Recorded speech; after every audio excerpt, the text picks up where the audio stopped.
Hello girls and boys, how's it going? Very glad to be back and it's great to have you here as well. Welcome to the Inner Sanctum. No, this is not the Inner Sanctum. Welcome to the Sound Alchemy Podcast. The place where we talk about the music industry and music as a whole. The current state of affairs, which is usually not necessarily very fun. No. But we have an interesting topic of our conversation today related to something that we have been seeing way too often nowadays, which we consider to be a big problem to modern music, which is the You were balancing this. Yeah, I was. Is the overly corporatized approach to music making in the industry itself. I agree. And we can go a little bit deeper down into that in a moment, but would you like to introduce yourself to the audience? Of course. Hello there, and how is it going? Damn it. Sorry for this kind of bumpy start, but I got a phone call that got me hooked up, got me out of commission for more minutes than I should have. But we're here.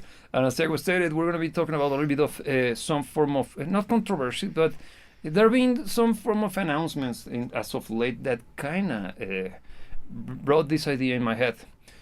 Look, I'm going to put it this way. If you're into rock music and if you're into hard rock music, you probably know that David Coverdale announced his official retirement from the rock stages forever. More. He finally decided to stop doing it. To nobody's surprise, because Whitesnake hasn't been active for probably almost a decade. Yeah. So it makes total sense, right? But he only made it official.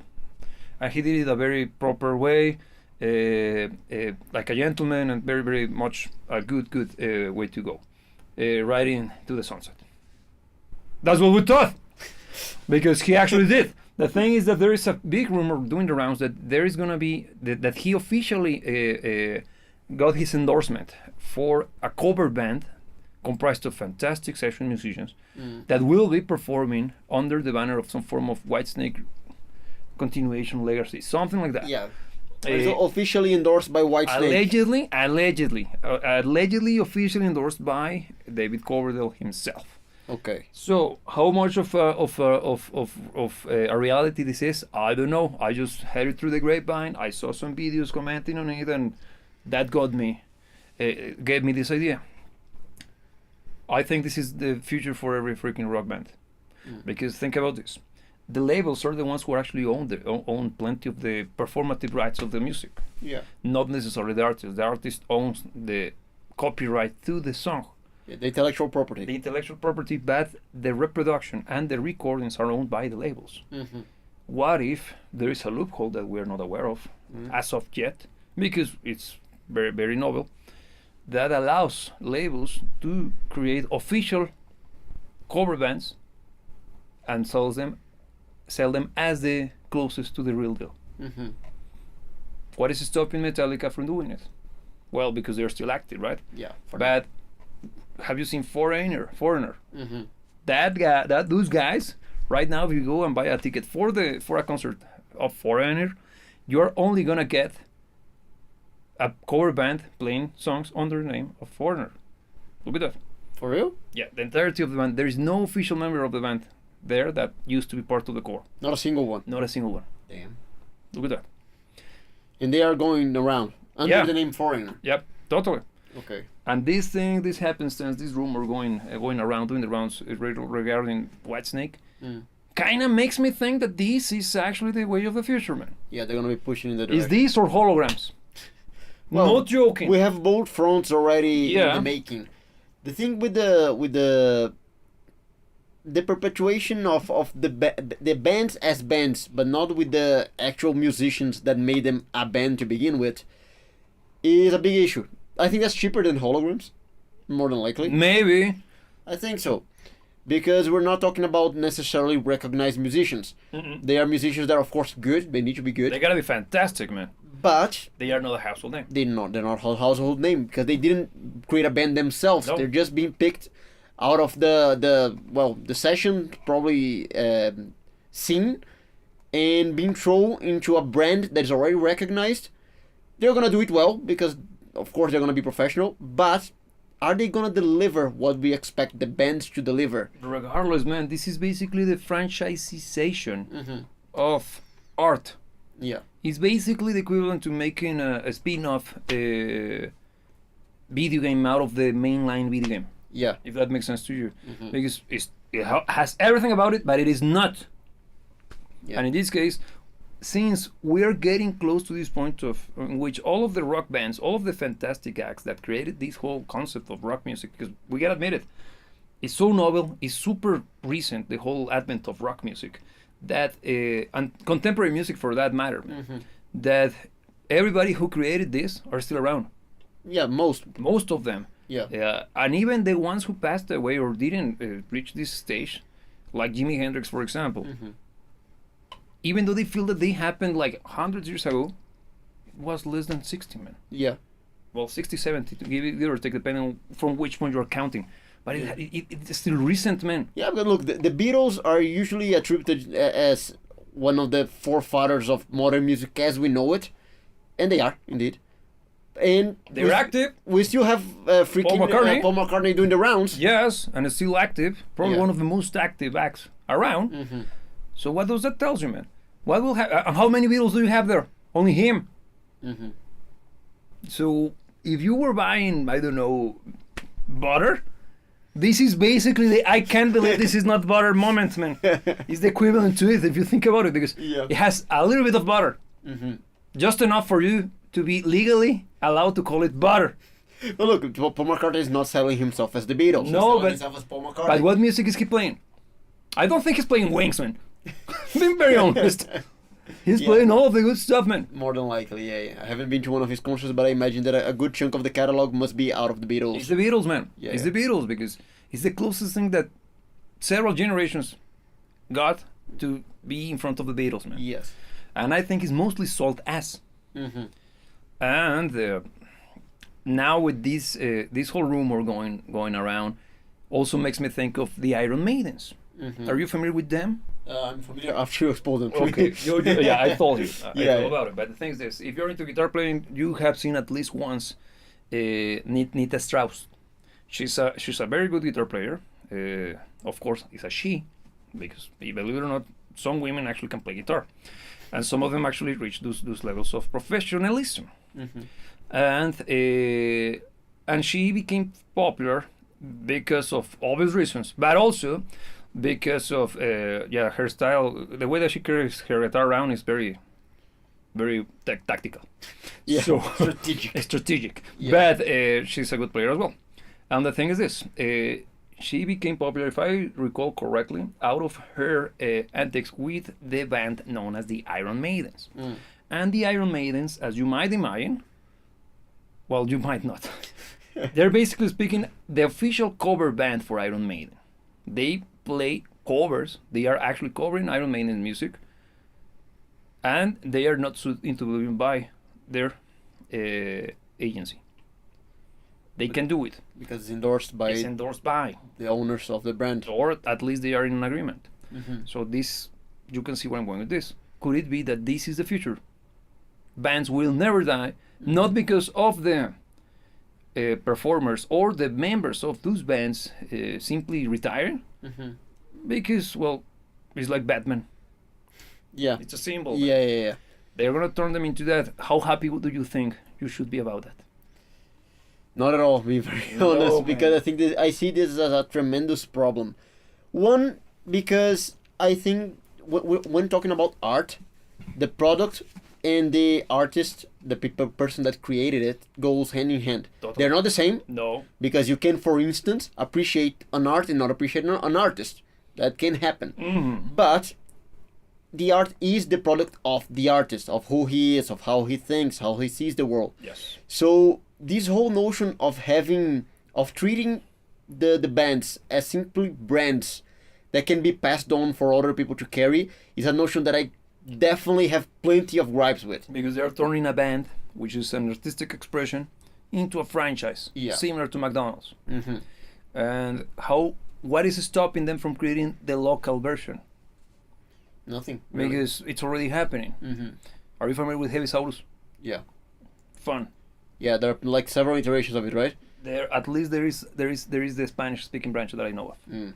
They're in Argentina. I think the original one is Scandinavian, I right? think it's Norwegian. So And for those of you who don't know, Heavy Saurus is it's fun actually. it's incredible. Yeah. It's basically a power metal band playing children's music. and they Just are like that, as you heard. and they are dressed up, or they dress up as dinosaurs. And they're fantastic, And they're fantastic musicians. because we're talking about even with animatronics and shit. It's not just like looking like trying to inspired by. No, they're actually rocking the full body dinosaur stuff. Of course, Yeah. their hands are not wearing gloves because it would be impossible to play instruments, right? Yeah. But it's anthropomorphic dinosaurs playing power freaking metal. And the musicians are freaking ace. I even have the feeling that it's a super group comprised of all of the badass power metal and metal bands from the northern regions of the world. That all of them became dads. And Yeah. how did we do this for our children? Yeah. Yeah. And then it's actually very good. Let's record it and make. Yeah, of course. And it That was would, actually a tremendous success. it is a success, man. Yeah. It's a success. It might even be the most successful venture of any of those guys. Probably, Yeah. probably because in that region of the world, it's very popular. It's kind of mainstream, and it's mainstream enough for it to even branch out into Spanish. Yeah. And you got Heavisaurios, of course, in Spanish, which is basically the same. They play the same music, but it's translated into Spanish, Yeah. and it's also successful. The thing is this: that's already franchising. Yeah. It is. And look, it started off because this example, it has the benefit working on its behalf of being kind of dehumanized characters. Yeah. Because we don't know who they are. It's dinosaurs playing on stage. So it's a little bit easier to make it to go the franchise route. But it sets a precedent, which might break the line of dehumanization soon enough. Because for now it's just characters, right? But eventually they will become. But I think the key word in here is character. You're right. Because right now you're a fan of, I don't know, Led Zeppelin. Yeah. Led Zeppelin is whom? John Bonham, Robert Plant, Jimmy Page, and John Paul Jones. Yes. Yeah. But what happens if Led Zeppelin becomes the band, no longer the people? Well, we already It have already examples of happened with that. the Beatles. Yeah. Because how many iterations have you ever seen of cover bands, the tribute bands that go to insane feats of trying as hard as they can Yeah. to get as close as possible to even using the same kind of makeup they wore on the Yeah. on TV and stuff like that. Same instruments, same Everything. clothing. They are no longer musicians. They are playing a role. Yeah. Because Paul McCartney, it's a character. John Lennon, it's a character. George Harrison, Ringo, since the beginning, was a character. Even in the Beatles, he was a character. That's a known fact. Because, he was the second best drummer in the Beatles. That's also a very known fact. According to Avero. I went to and all of the people that I know of that happen to be huge fans of the Beatles, even them recognize that Ringo was the second best drummer in the band. So I think that Ringo has a gigantic cult following as well. We can get into that in a different day because I think that's cult of personality rather than actual merit, man. No, but you see a lot of I drummers know. talking about this. I know, man. Well, we can get into that in a different conversation. Yes, but I think those tribute bands and the Elvis Presley impersonators probably were just testing the waters. Kind of getting us into Let's this. see how Yes. how effective it is and how well accepted it is from the perspective of the audience. Back then, it was kind of a joke or fun, right? The Elvis impersonator is kind of part of the charm, right? Even it's part of the iconography of Las Vegas, right? Yeah. But now this thing with Iron Maiden, it was the first time that I saw that there was actually a band that could and was giving concerts. Basically a tribute band, but under the gimmick of all female. And again, it's not because girls cannot play rock music. That's not what I'm saying. But why? How? What were the odds that you would find 5 chicks properly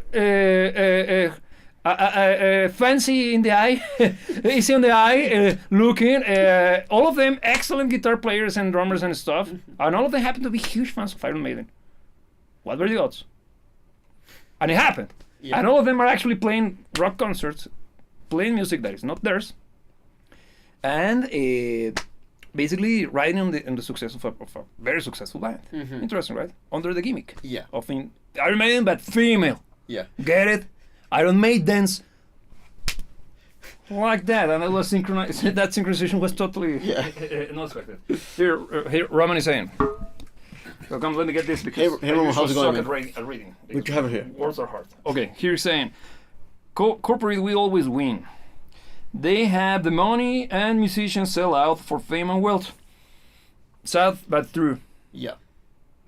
You see what I did? Metallica is probably the best example you can think of regarding this. Yeah, more than likely. Yeah, but the thing is this: how much of that is a problem? How much of what is a problem? Not necessarily not selling your soul to the devil. That's clearly even by conception is incorrect. Yeah. But aspiring for success, financial success, doing what you do. Aspiring for it is not a problem at all. The thing is the routes that are taken to ensure that it happens. The lack of morality, man. Yeah, because look, the industry is ugly, man. Be very honest. The industry as an industry, artists can vary, but the industry itself is not good. And what it does is that, on the most part, whenever someone is starting to cut through, reach some form of momentum, become recognized, an offer is gonna be made. Yes. Maybe the artist itself don't understand the offer that is being received, but the industry knows what is offering. Mm-hmm. And I think that's the trap that most people fall for.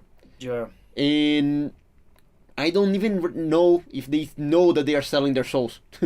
Then they are selling selling themselves. So let's go this route. I think a good chunk of those acts, because we're looking at or we're talking about people who got into this business when the business was even, necessarily speaking, fully created. Man. Mm-hmm. It was developing. Mm-hmm. Some of them could have been just fooled into many of those contracts. Yeah. Because think of this. Let's speak on Whitesnake again. He retired for a reason. Mm-hmm. Because he's no longer capable of keeping up with the demands of the road. Mm-hmm. Makes sense, man. And he decided to go out the proper way. Yeah, correctly, yes. With integrity, Mm-hmm. with solemnity, and everything done right? Mm-hmm. And all of a sudden, you get a potential cover band that is going to be endorsed by him. How much do you buy that, man? For real. Sounds like, nah, man, that's not necessarily sensical, man. Mm-hmm. Especially because someone who is so proud of his work. Mm-hmm. And the thing is that, but who could pull it off? His label, because the label owns the right of distribution. Yeah. They own the rights to the recordings. There is a chance that there is a loophole that will allow this to be more common than we think. Mm-hmm. Because think of Queen, they replaced Freddie. Yeah. Regardless of the whole telenovela behind the whole replacement. Yeah. Do we truly need it to replace Freddie? No. Why would they do it then? The whales? Do you think it's justified? I think it is. The thing is that, look, they have proven that it works because they managed to keep milking a cow for another decade or two. Mm-hmm. And whales, just for those of you who are not into the terminology, it's when you sell stuff, you refer to whales as your biggest buyers. People with extra disposable income that will invest the heaviest on your products. Mm-hmm. And usually you are selling not necessarily first necessity items. Mm-hmm. In this case, luxurious items such as entertainment, which could be live concerts. Okay. Yeah. Could it be that it's just due to the nostalgia factor, man? I don't think so. I think that the brands, let's say, all of your quintessential legacy acts like your Queens, your Led Zeppelins, your Pink Floyd, the brands has become so strong that it exists outside of the bands. Yeah. Because, for instance, Pink Floyd, even you make fun of the whole hot topic factor of it. Yes. A lot of people recognize the brand Pink Floyd without recognizing the band. They don't even know the musicians. But let's say if they wanted to recreate Pink Floyd using the same name, using the same branding, without the musicians that were there to begin with, I think they can pull it off now. They can probably pull it off because the brand is still recognized. And good point. Look, I think that probably the whole stick with replacing Freddie was yet another test. I'm going full on conspiratorial on you, okay? Mm-hmm. But it might be that they replaced the irreplaceable, Mm-hmm. and it worked. Yeah, because that was the maximum. If you had to think, okay, who cannot be replaced in music as a member of a band. The singer is usually the toughest Yeah. of sales. And especially a singer that is Like that guy. Man. and still they're still going around. Yeah. The band is still ongoing. But I think a good chunk of the whole promotion or the whole decision was based on the current times. Mm-hmm.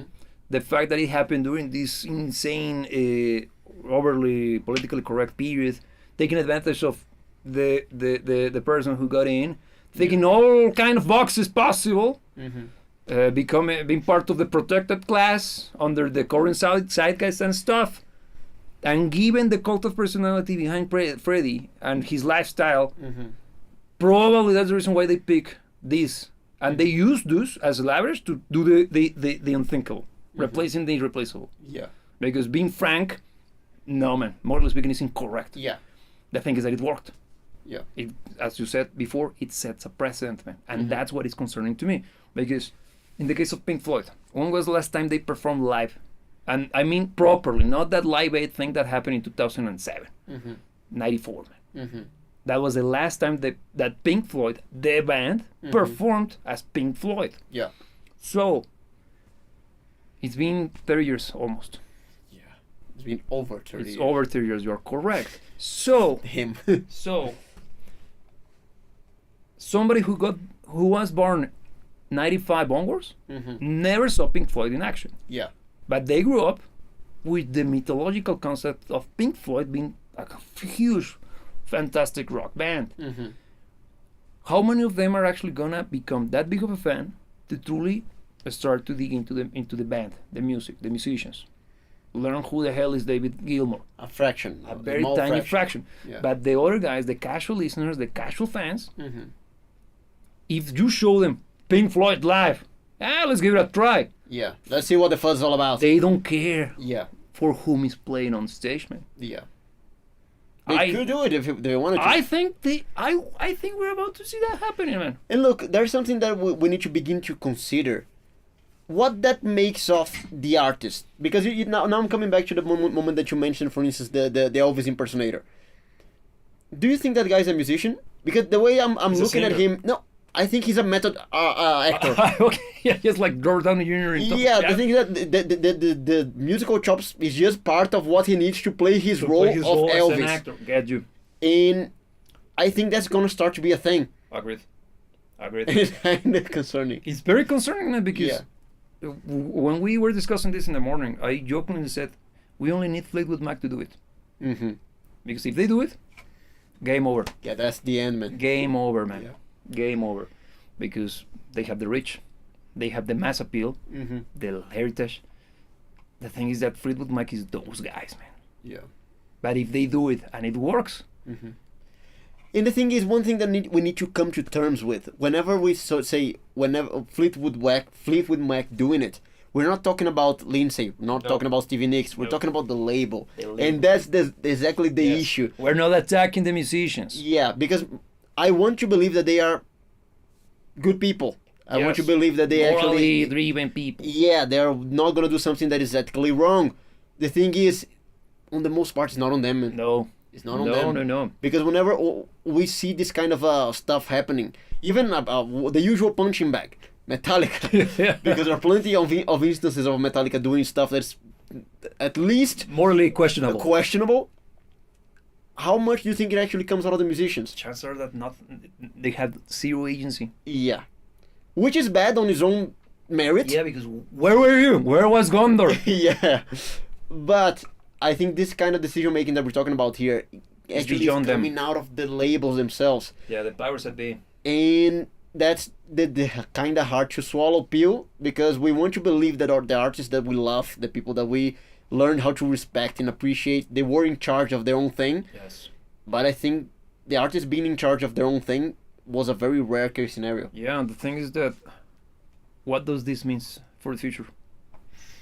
Let's first address that comment before we get into a whole new can of worms. Yeah, here's another comment. Yeah. Here Roman is saying, Townsend Sand was an American singer-songwriter who lost all royalties to corporate. He died poor, and his wife is still fighting for the money the label kept. In the end, corporate will screw you. And Exactly. Yeah. This is the freaking issue, man. Mm-hmm. We got plenty of evidence that points to the direction of the corporate side of Mm-hmm. the music thing being basically Simply awful, man. unstoppable. Yeah. Beyond, no, it's not. I wouldn't even be able to use any form of adjective to describe it, Yeah. because they're simply beyond Yeah. the control of the artist. Mm-hmm. That's why we never have been part of, and doing this thing with the whole recording stuff. There were chances in which I could have joined this cult more than once, man. Yeah. But maybe my autism stopped me, because like, well. I read the contract. I read the potential happenstances that could be presented down the line, and I asked questions. Yeah. And those questions led me to answers that were so sketchy that showed me, It's a trap. when in doubt, don't do it. Yeah. Clearly, because you start to, something smell fishy. Mm-hmm. Many things smell fishy, from the financial to the ownership, many things. So I decided to suffer longer and make my life even more miserable than it already is. I think it will pay off. Allegedly. My autism tells me that it will pay off. So I'm going to stick to my guns. But that's the issue. And since corporate has this insane power, controlling not only royalties, but the thing is that he who controls the money controls the state. Just look up for that particular face and you'll see who said it, like, yeah, like that. But wherever, it's when you control the way that you somebody makes their living. You have control over the decisions they will make forever.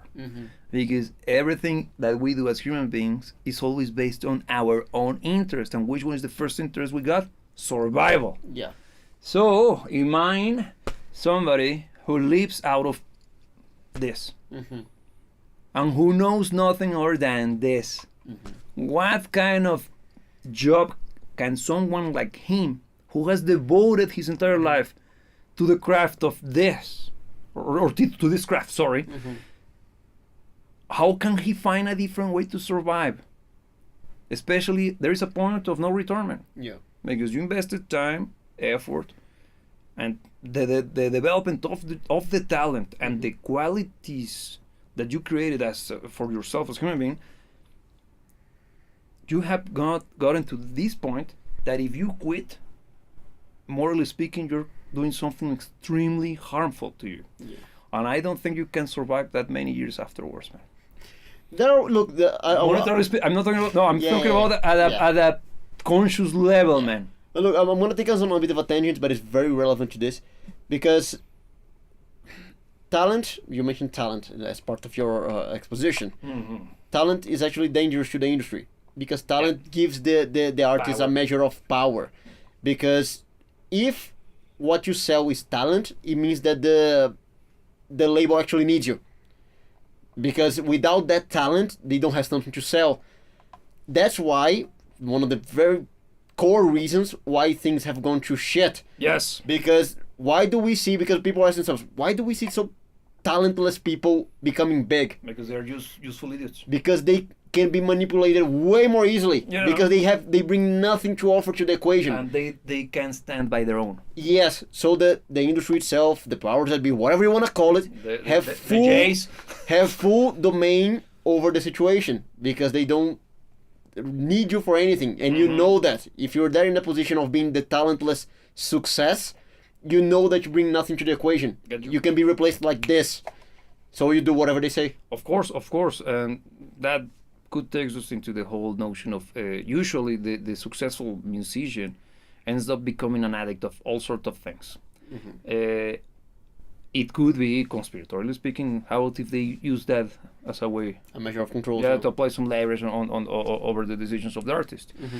So yeah, that's the first. And is it new? No, it's been around since forever, man. The thing is that we are reaching this point of that probably has no precedent, because it's the first time. First and foremost, let's understand that what we call the music industry has never been a thing before.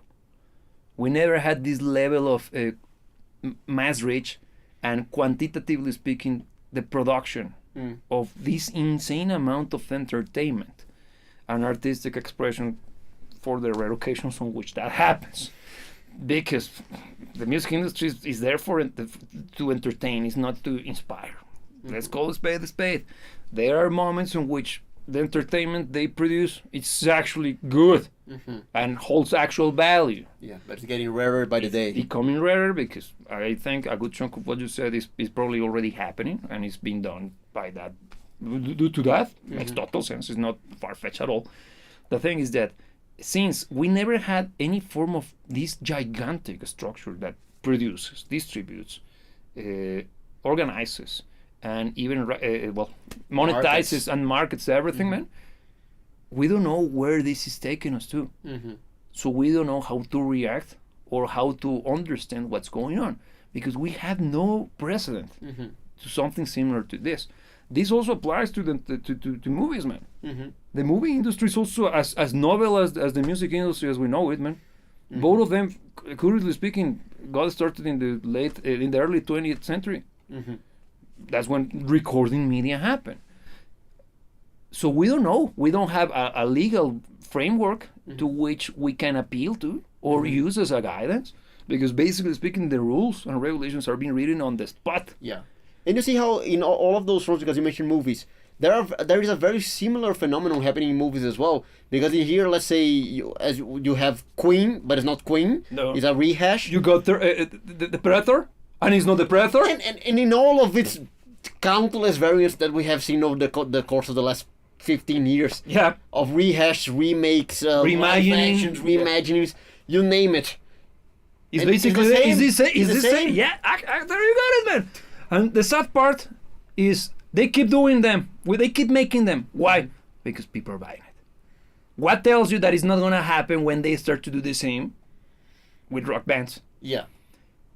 And I'm very concerned because if this happens to be a reality, man, in the next 10 years, you can call quits to the whole notion of creativity and the development of the next stage of the legacy of rock music from if it will ever happen. Look, so just so we don't go full on doomy, let me just mention that I don't think that the creative efforts or legit music or the real valuable artistic expression is ever gonna fully die. There will always be value to it. There's always gonna be people aspiring for it.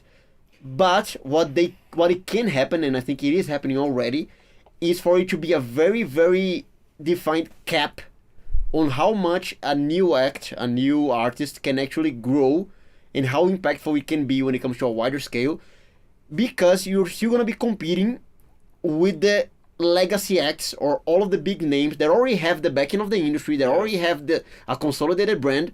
How can you actually find a footing in that gigantic market? You can't. You can exist in a niche. You can exist in a periphery of artistry. Because look, let's just for sake of conversation, just to expand a bit more on the idea. Let's say that ABBA decides to franchise their music, which I am not necessarily surprised that they haven't. Why? Because this is the reason why. ABBA, for as gigantic as they are not necessarily speaking in vogue right now. They have had plenty of resurgences across the different decades, man, because their music is that freaking quintessential, and it's good. Let's call it spade a spade. Yeah. Might be annoying because it's so overplayed that it's already... Yeah, I'm up to here with it. Bad. Yeah, but it's well done. It's very well crafted. Yeah. It's insanely well crafted. The deal is this. They are not necessarily speaking pushing for something like this right now because a good chunk of their core audience is still here. People who actually saw them live. Yeah. People who have an actual connection with the people behind ABBA. They care for them. Yes. Music is extra because through music they became they created this personal connection with them. Yeah. For as esoteric as it might sound, but bear with me. Yeah. What happens when that entire generation of people pass away? and it's already happening. Mm-hmm. Of course, I'm not trying to tell you that everybody's going to, well, we will have today. But generationally speaking, they're already on the way out. That's what I'm saying. Mm-hmm. How many years? Let's say 10, for them to be not necessarily able to go To the concerts. to attend concerts, right? Yeah. But ABBA is a huge household name, man. Yeah. Do you think the people who has access to the rights to it, to their music, to the back catalog, to the recordings, will sleep and let that thing fade away? Yeah. They will find a way to squeeze that lemon once again. Yeah. We saw it during the early 2000s with all of the remixes and all of the different iterations and featurings. That freaking song by Madonna. Mm-hmm. If you are fair with yourself, Madonna was almost contemporary to freaking ABBA. The difference might be 7 to 8 years. Yeah. And you are sampling them? That's clearly an industry plant, man. Mm-hmm. And it's a hugely inferior version. Yes. It is. Because Yeah. it doesn't even have anything of the charm from the original. But what I'm trying to say is that I don't think they're going to just let that cash cow die off, man. No, they won't. And one way that they can find to keep squeezing those lemons is by revitalizing them through reimagining, Yeah.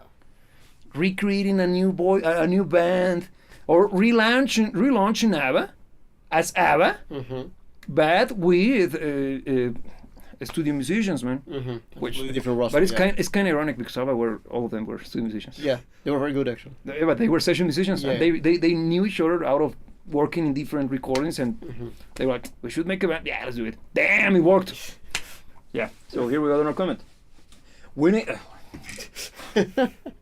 an indie label with indie lawyers and indie publishers that are not in the corporatized music and screw us over. Yeah. The question is how. You're right. Yeah. You're right. The question is how. Because doing this for this long, and I already mentioned that I went gung-ho and full-on commando, and I'm going my way. Yeah. I started to look around for solutions like that, because going the full-on, stick to the man route, you mind that you're going to end up meeting like-minded people, and you do.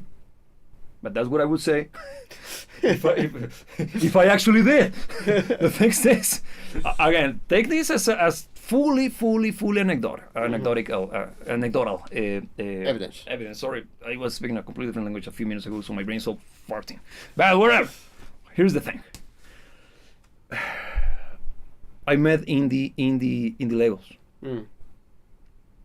And you start to work with them. You check the contract, like, kind of rings certain bells. The bullshitometer was like, wee, wee, wee, and then you start to get more, you start to read more and more, like, wait a second. I'm going to put it this way. I'm not going to call names, but whenever you see somebody being sold as an indie artist, check what label are they signed to. And then check for any form of parent company or any form of external support for the aforementioned independent label. And then you look for the next one, because it's basically a series of Like a hierarchy. it's a hierarchy, and you'll see that they have they are as indie as Federal Express is federal. Which it isn't, by the way, if you don't know. It is. It's actually privately owned, as the Federal Reserve. Yeah. You're saying. Because just looking at, because the whole indie rock movement, if you can call it a movement. Was it indie? No. Indie was that's how they market it, man. Yeah, because all of is- yours, like the Killers, the Franz Ferdinand. Yeah, all of course. You're telling me that somebody in the early 2000s had the budget not only to produce a freaking record back then, which was still, we're talking about several millions, not millions, but several thousands of dollars just to produce a freaking record, let alone shoot a video, let alone buying the marketing, buying the airspace for it to be broadcasted through everywhere. Yeah, indie, of course. But and when you start to do what I just said, they were part of Universal or something like that, but they were promoted through the gimmick of what is what we were told to be an independent label. The thing is this: Romany's suggestion is not incorrect. The issue is that this could mean that there has to be some form of parallel economy, or to develop as some form of parallel economy that competes with the mainstream music industry. Yeah. Is it possible? The thing is this: what makes the whole music thing stick? It's not the albums, man.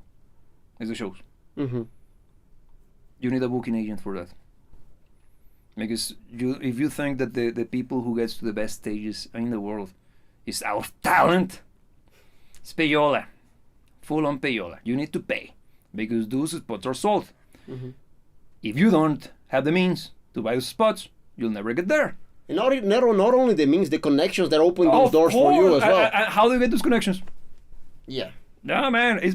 I don't want to use the word bribe. But it wouldn't be necessarily incorrect. Let's call it investment. Okay. It's closer to an investment rather than bribing. Yeah. But you start to see that. Damn, how? Because the issue is not just finding ways to be discovered, man. It's finding ways to actually keep the business running. And the issue is that since music is no longer making actual money, the product we call music, okay, not the concept. There are ways to make money on this still, but they are more creative than you want to believe, and they have little to do with music. That's a sad reality. But you can still make money doing this. Yeah. The issue is that you need to find ways to support yourself or the musician you want to become successful that are outside of them being forced to be part of a label, because you should look at those contracts as something similar to a loan. You go to a bank and you're asking for a loan, and basically what they do is they give you money to pull off the recording and promotional material, but you owe them, and you will pay in the most traditional of ways. Very, very, very Middle Eastern. Yeah, because you will pay with interest. See what I did there? Just saying. But here, Roman is saying, the problem is the whales eat up the small indie labels. In the end, that's exactly what happens. Because that's also something that I saw. All of the guys that I started to make connection with that were actually independent, little by little they were absorbed. And that happens everywhere, man. Want to see a very easy example to understand? If you're into software, well, you should be everybody watching this has some form of relationship with software, right? Because you're using a computer or a phone. The software required for your phone to work or for YouTube to be active is developed by someone, right? Is the developer. Think in terms of YouTube. YouTube was independent. I think all the way down to 2010 when Google bought it. It was a great idea, right? See how much it has changed, and how much the quality of the content changed. I'm not gonna say that it went to shit full on, because the moment in which they monetized it allowed for many good channels to flourish and develop, and also it opened the gates to different ways to actually capitalize on creativity and talent, right? Allowing people who had no chance otherwise to actually make a living out of an actual talent they got, right? The thing is that little by little it became corporatized, and you started to see some form of label thing happening on YouTube. Like guys promoting them, and still is a thing around. I don't know how many of those agencies are still active, but long story short, YouTube was acquired by Google, and it changed incredibly. To the point of it being what it is. For example, on the production channel, we got a comment on a video in which I explained, I gotta admit, in a very good way, how to do something very good with one of the products that is produced by one of the companies we work with. We work with Soundbrainer. Shout out to those guys. They create a very good metronome that is based on vibration. Instead of tick, tick, tick, blasting your ears with terrible sound, you actually get vibration on wherever part of your body you decide to put it on, and it's gonna be following the tempo. I showed how to use it in the context of our recording studio and unlocking many features. It's a very well produced video. Not try to brag about it, but it has little to no views. And the comment that appeared in during the weekend was like, I can't believe that this video it's been 11 months and it has this little amount of views. Yeah, you gotta understand how this works. It sucks. Mm-hmm. Because the corporatization of YouTube changed so much and has affected so many creators to the point of it almost putting into question if it's still viable to use YouTube as a potential income source. Is that bad? And as you can see, the absorption or the incorporation of smaller companies by a big corp company happens everywhere, and the music business is basically built upon this. Yeah. This is the very foundation. So that's why we have reached a point in which it's too big to fail. Probably in the 70s there was a chance. Today, they control everything, man. Yeah, that's why you already mentioned a while back. The solution truly isn't going against the industry. Yeah. It's going parallel to it. It's parallel to it, and look, Roman here is saying, yeah, you're right. Though we need an alternative parallel to corporate. We need big investors to compete against it. Exactly, man. Exactly. It's gonna have to start small. It gotta start small, man. Yeah. Because again, we have no present. We have no idea where we are going, where we are heading, because we have no form of. We have nothing to make a comparison with. Yeah. And the reason why we broadcast everything simultaneously on Rumble is because of that. Because the model that we got right now, outside of the music industry, okay, everything that is entertainment driven is, I'm gonna say that it's fucked. It's very, very much a disaster. I'm gonna put it this way: YouTube is making more money out of shorts than long form video. Now you see why the platform is little by little promoting more the concept of shorts than they do with the concept of what made YouTube a thing. Yeah, but on shorts they pay the creators way less than and on shorts you get less of a cut. And you also see that shorts are flooded with AI slop. Could it be that they might be already telling you what they're about to do? Because this is just food for thought, but think about this. We have had already several conversations regarding the use of AI and music, right? And some of you have suggested that the future might be you just ask for AI to play music based on something and you will never listen to artists anymore. Yeah, there's a chance for it to happen. What if that applies to video first? And you might be saying, why video? Easy. What do you do on YouTube when you're looking for something? You write down what you want. It's basically a prompt. Yeah. Is that. You're already doing it. And YouTube is already basically a search engine. It's the second most used search engine in the planet. Only surpassed by Google itself. Yeah. And Google is no longer the first choice for people when they are looking for information. You know what it is? ChatGPT. So, connect the dots.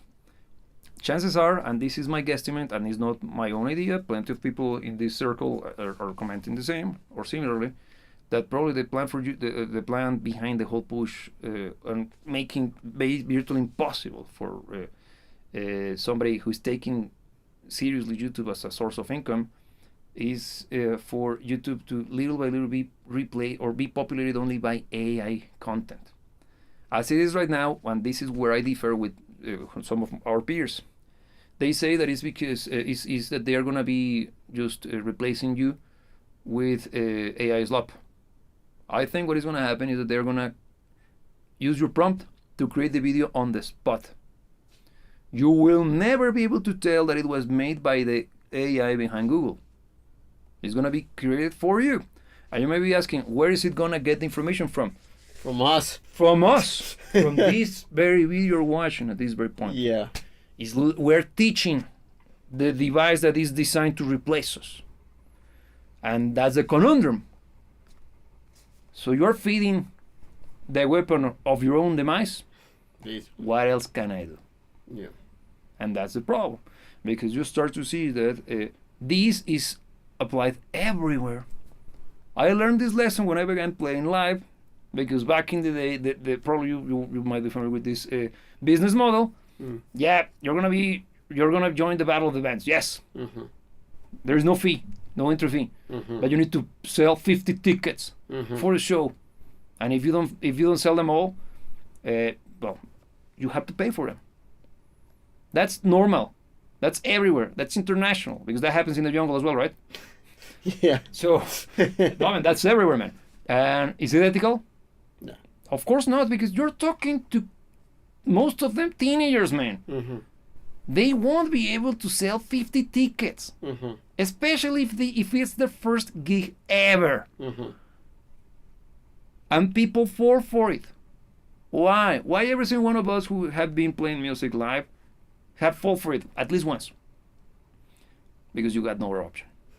Because nobody will give you the chance to play live without any form of experience or some form of backup for yourself. You cannot pull it off like that, man. So you accept, and you're ruined, and it's through extortion. It's coercion if you think about it. And that happens everywhere, man.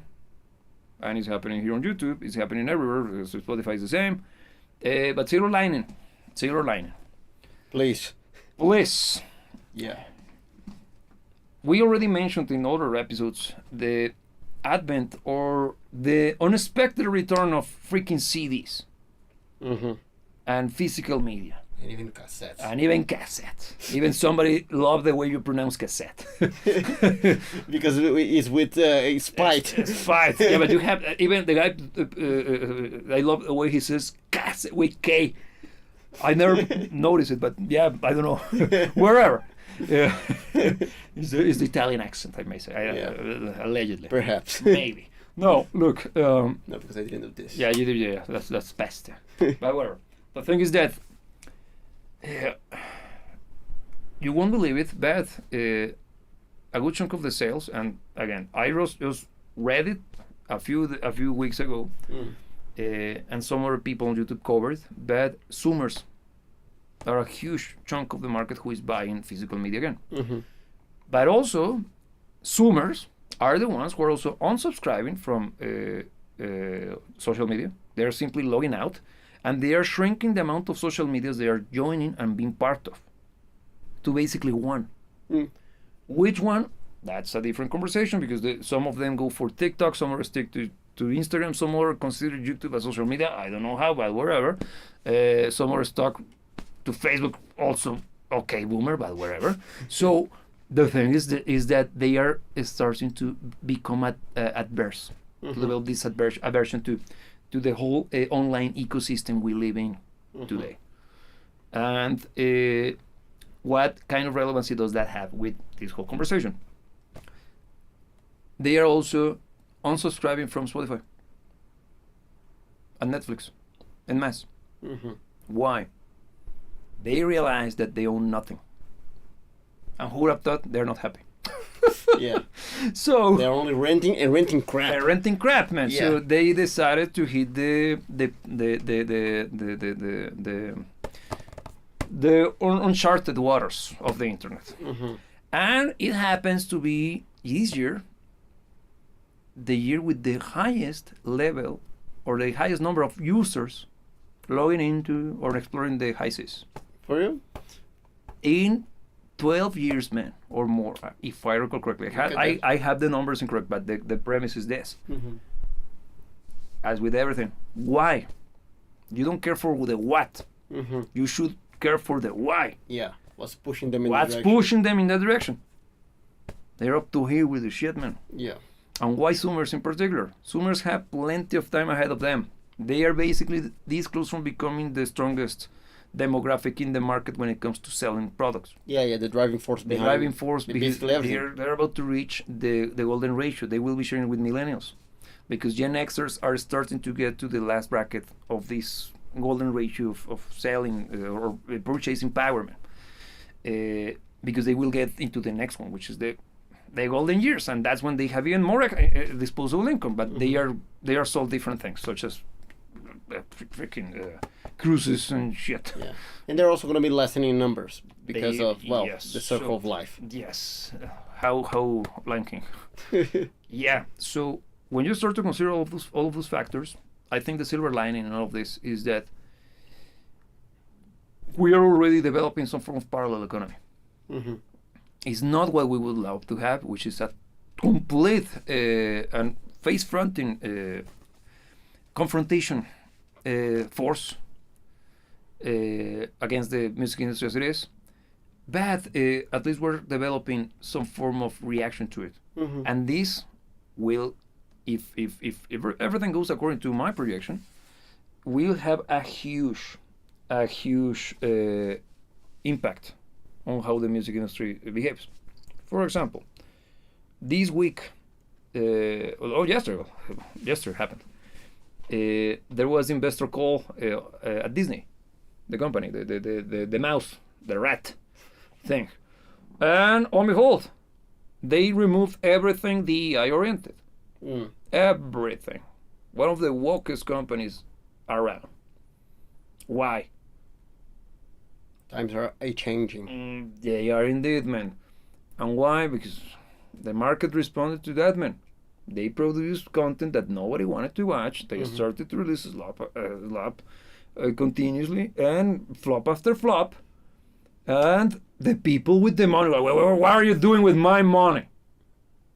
I don't care. I just care about my investment. And it's it's very clear to me that it's not working. And it used to work before.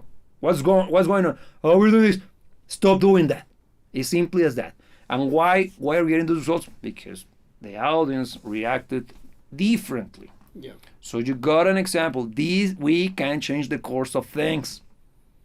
But the power lies on us. Like Captain Planet. The power is yours. That was propaganda, man. But you get my point. What do you think after this long-winded monologue? No, look, I agree. I think I agree that the power is on us.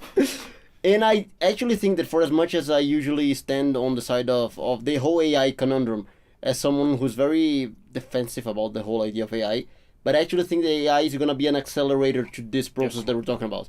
Because these people are being driven to madness.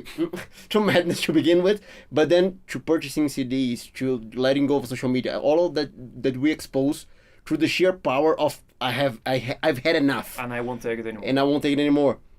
I think the whole push that's gonna be to the slot machine AI is gonna simply make the whole process of I've had enough even quicker and more widespread. Yes. So even though we're talking about the consequences of a bad thing pushing into a good thing, it's gonna get worse before it gets bad. That basically is what we're saying here. Yeah, some people call it the accelerator.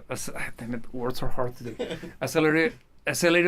Damn it. Well, accelerationism. That one. Is, you know what I mean. It's just making everything go to shit the fastest we can, so we can get out of it. Yeah.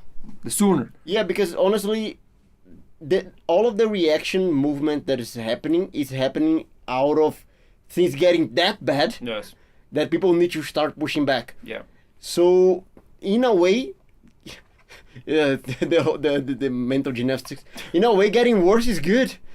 Yeah. It's like saying that we can find redemption through sin, because the more we sin, the sooner God comes to earth. That's not my idea. Dig it up. You're gonna be like, there. It's gonna take you into a huge rabbit hole. Now look, out of the perspective of someone who is living through the shit. Yes. Actually, the idea of reaching the bottom of the barrel, reaching bottom's end, allow us to start the motion out of the freaking hole. Yeah. Totally. And I think that the motion out of the hole is beginning. And it's becoming more and more adopted. Yes. Even in the more mainstream cycles, which is something that is interesting, because this always starts in the fringes. Because the people that care first are the ones that are the first victims. Yeah. So people that care for movies, people that care for music, have already been somewhat active or at least vocal about this for a while now. Mm-hmm. But now we got to a point that even on the more mainstream circles, this is starting to become a problem. Totally. And I think this is what's gonna push this to actually be a thing, Yes. reaching the mainstream, or some part of the mainstream. Some part of the mainstream, because commodities is a bitch, man, and everybody wants to be lazy, man, and the services and the reason why Spotify took over, or the whole concept of streaming became the norm, the standard of today, is because it was convenient, and at that point it was cheaper. But now it is not, and it's not because they are charging more for the monthly fee. No, it's because you start to realize that the amount of money you spent on it in the last 10 years. Yeah. To not have access to what you want to see. Yeah, or in the case of music, or that monthly fee, if you have been subscribed to it since 2014, man, you could have bought basically the entirety of the actual music that you listen to, because you don't care for millions upon millions of music you don't care for. You don't care for the ones that you listen to regularly. Yeah. At that point, you could have probably twice the library, and owning it, mind you. Yeah. So where is the actual benefit? There's none. Because think of this, and this could be another. I think this is a good point for another conversation, because we're getting close to the end. Yeah. But what's the point of owning or having access to all of the music in the world when you only have 24 hours per day? It's simply put impossible for you to take advantage of that deal. They're playing a trick on you. You can't listen to all of the music. You're buying more than you can consume. It's basically the principle behind the buffet. Yeah, you're buying bloat. You're buying bloat. They're charging you for extra shit that they know you can't use. So the expenses are not. They are not concerned with losing money at that point, man. And people fall for it, me included. But that's the reason behind. That's why the scheme behind subscribing to shit and streaming is very sketchy, man. So on that note, there is a way to get out. There is. Stop supporting the people who hate you. Try to truly, if you care for music, buy their albums. Stop supporting them just by following them on Instagram and X, which you should, but also buy the music, buy the products they sell. And especially, I can't keep promoting Bandcamp. Go to Bandcamp. You can buy the music from artists. They're straight from the artist. The cut is tiny. It's like 10 to 15% at maximum, and I might be incorrect. We are not there. We have a page, but there are many reasons. We don't have material there yet. We will eventually, so you could be able to buy the music there from us. But look, if you want transparency and actual interest on what I'm saying, I'm not promoting me, I'm promoting the rest. Yeah. Because I care for this. Because if the rest fails, that means that I also fail. Yeah. Because I need a market, right? There needs to be some form of market for something like what we produce to be successful. And if there is no market, there's no way to promote it. There's no that means that there is nobody buying. So support them. Try to go to your local concerts. And if you see one of those cover bands, glorified covers bands, please don't fall for the trap. They are luring you. They're simply, look, remember Whitesnake? Remember Iron Maiden? Yeah. Yeah, it's those guys. Yeah. Not those. That's a cover band. Yeah. And on that note, just a quick commentary. A friend of mine back in the days when I was still a kid, he said, "What's the point of a cover band?" And we're like teenagers, man. Yeah. Well, why are you talking about that? He was pissed off, man. What's the point of a cover band? Like, what do you mean? If I wanted to listen to Iron Maiden, I pop up the freaking record, right? Yeah, but that's the recording is not live. Yeah, but why would I listen to an inferior version? Because it's not Iron Maiden. And also, the sound quality, it's a dingy hole in the wall, man. You're right. That kind of makes a lot of sense. Yeah, no, wait, you're right. And the conversation wasn't even about rock music, man. He just simply snapped, man. Yeah. So we're now think of this glorified cover band, like, Yeah. damn, nothing against cover bands, okay? Yeah. But when they do it correctly, it's fun and it's part of a proper rock bar. You need a proper band playing live, but a good one that knows what they're doing, entertaining. Yeah. So take some. Sorry, that was totally tangent, but I saw opportunity to drop that one because it's a golden nugget. It's a very fun comment. It was. Then the guy out of the blue. Yeah, I think we're talking about video games, man. We were freaking 10 years. I was already playing. He had it like here. He was talking. Yeah, but he was like, because since he knew that I played guitar, I pretend to be playing guitar. Mm-hmm. He might get me. so how was that? Okay, so first, thanks for those of you who joined the conversation. If you're here for the first time, I invite you to subscribe to the channel, ring the bell, like that you can be here for the next conversation we have. Don't be cheap, like the video, you're already here. Yeah, and look, I want to use this shameless plug to actually make my final comment about this. Go ahead. We as a community, we as people that care about music, not only about music, about everything, yes. because everything is going to shit. Yeah. We need to take a little bit more responsibility. I think that for the longest of time, one of the things that allowed things to get this bad was simply people not caring. They going for whatever was easier, for whatever was more convenient. They simply stopped taking responsibility over their choices. Because it's easier to simply have access to Spotify that you can listen to whatever you want than going to the CD shop, spending your money on and picking something that you actually care for. I'm not even talking money now, I'm talking ease. Yes.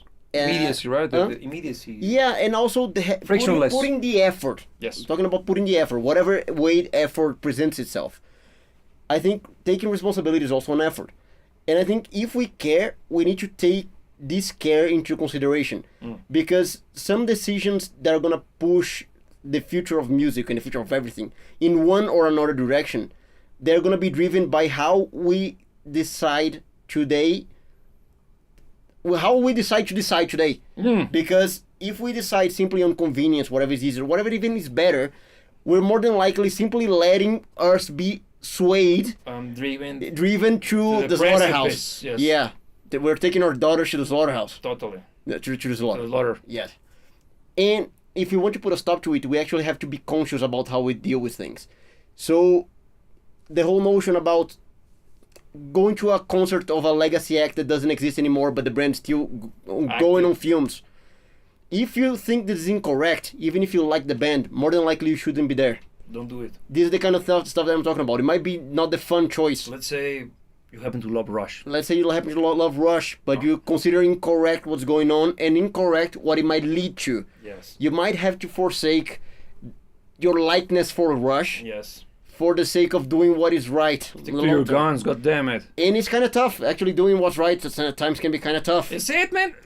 We're talking about music. It's not that it's a life or death situation. But it's not even... Nah, man. It's just... Okay. I love the brand. I love the songs. But this album sucks. I won't buy it. As simple as that. I love the band, but this album sucks. Out of principle, I won't buy it because this sucks. Yeah. I won't put my money on things that suck. Because I want the band to succeed, yes. So tell them with your wallet where to go. Yeah, don't be sucky. Don't be sucky. Yeah, stop sucking. That's what we want from you. It's as easy as that, man. So it's not. The thing is that we develop this attachment, this emotional attachment to things that makes something as meaningless. Man, Rush is Neil, Alex, and Geddy.